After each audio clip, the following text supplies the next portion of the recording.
o que me levou à situação atual e à escolha, lá pelos 25 anos, do ministério presbiteral na Igreja Católica e antes aos estudos de filosofia, foi o fato de ter crescido num ambiente bastante religioso. As nossas paróquias tinham um cuidado grande com a juventude. As paróquias italianas, em particular as paróquias de Milão, têm uma tradição forte nesse sentido desde o tempo de São Carlos Borromeo.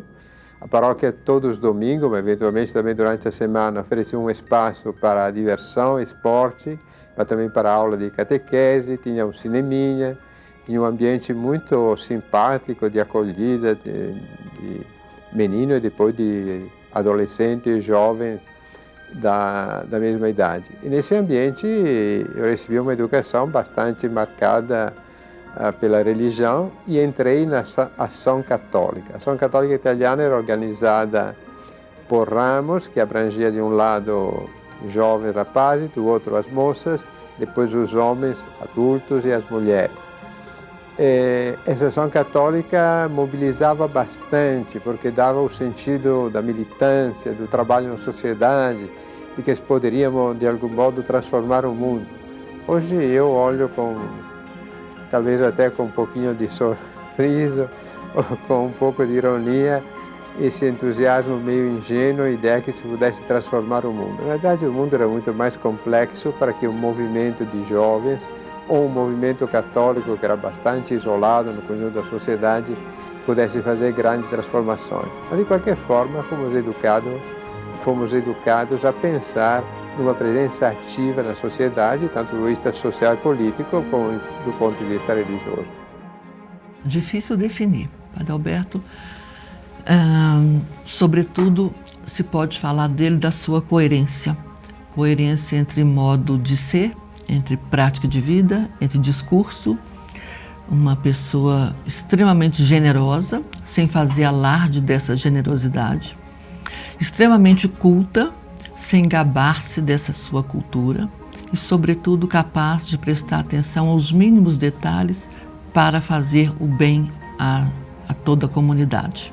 Eu conheci o Padre Alberto Antoniazzi pela primeira vez que eu o vi, foi num almoço que o Dom Serafim estava oferecendo aqui na universidade para todos os dirigentes da universidade.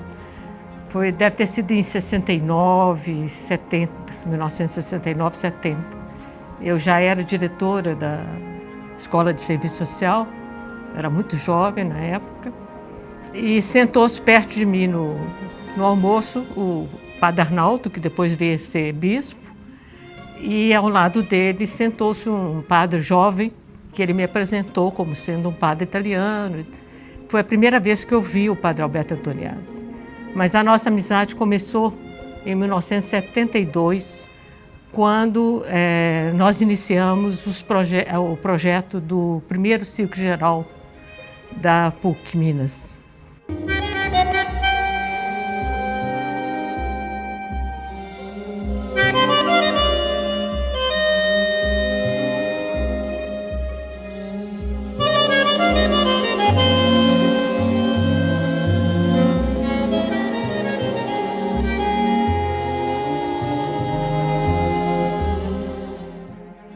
A decisão do seminário foi, para mim, uma decisão na linha da continuação da ação católica. Ou seja, eu tinha consciência naquela época bastante clara de que, feliz ou infelizmente, a igreja era realmente conduzida pelos padres, pelo clero, e não pelos leigos.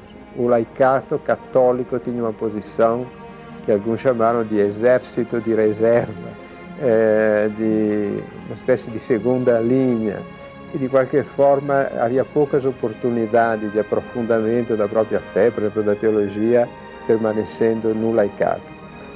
Não tive, nesse sentido, uma vocação sacerdotal, não era daqueles que, menino pequeno, celebra a missa fingindo de ser padre e colocando uma cadeira como altar com duas velas e um santinho.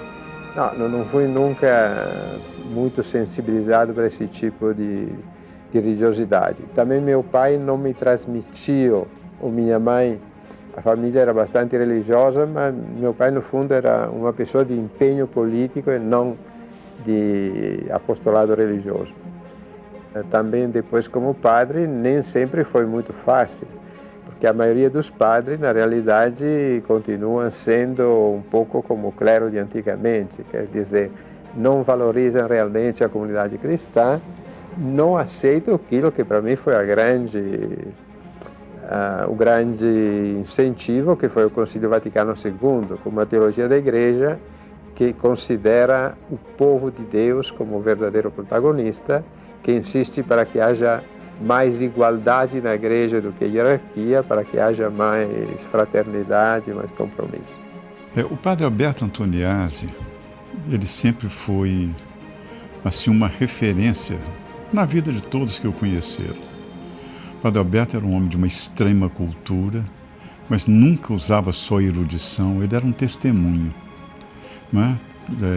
Trabalhava assim para a igreja e todas as pessoas, foi numa época assim de renovação inclusive da igreja, pós-Concílio Vaticano II, e o padre Alberto, tudo aquilo que ele fazia nas comunidades, na universidade, nas várias funções que ele exerceu, ele parecia um pouco com o Papa Francisco hoje. Ele falava, pregava e ao mesmo tempo testemunhava. Um homem de uma extrema simplicidade, mas muito sério nas coisas que ele fazia.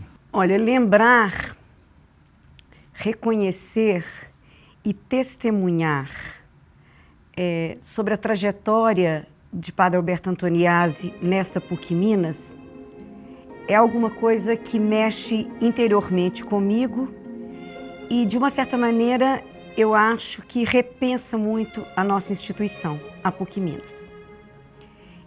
Eu tenho 41 anos de universidade e conheci Padre Alberto aqui dentro muito cedo, né?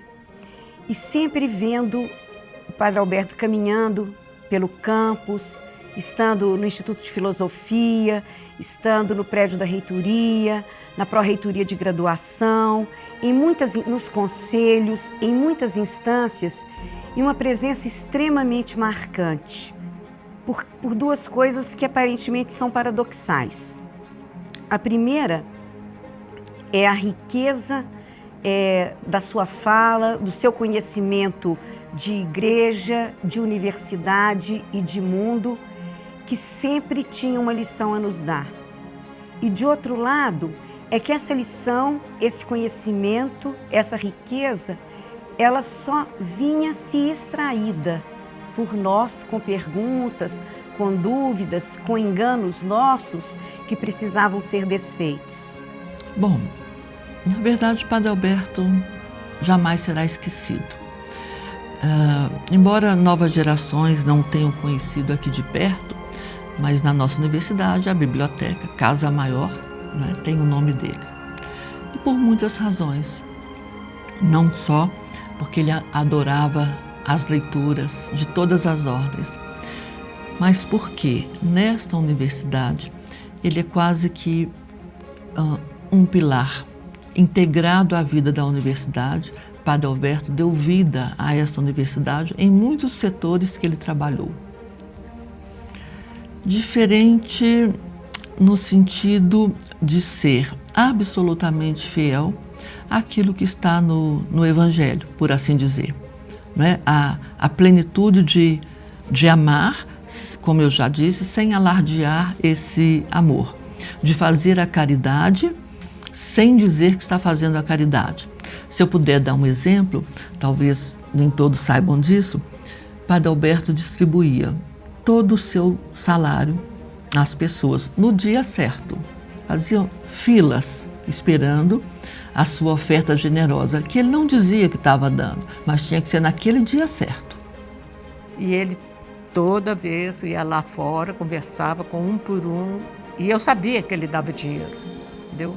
Ele ajudava na manutenção dessas famílias, quer dizer, era um homem de coração grande. Quando eu perdi meu filho, todo aniversário da morte do meu filho mais velho, ele me mandava um bilhetinho. Quando eu fui vice-reitora da PUC, que ele já não estava mais trabalhando na administração superior, quando eu entrava na minha sala, tinha sempre um horóscopo em cima da minha mesa. Ele passava de manhã, mais cedo do que eu chegava, e deixava o horóscopo do dia para mim, de Câncer. E sempre sublinhado assim, nas qualidades negativas do Câncer, é claro, né? Pessoa que fala muito, pessoa que fala sem pensar, que é muito impulsiva. E ele deixava isso tudo assim bem grifado em cima da mesa. E todo mundo na vice-reitoria sabia que ele deixava lá. Então ficava todo mundo querendo saber, e hoje, como é que é? Qual que é o seu horóscopo de hoje? Vai ser muito ruim ou vai ser muito bom? Quer dizer, era um homem cheio de delicadezas, entendeu?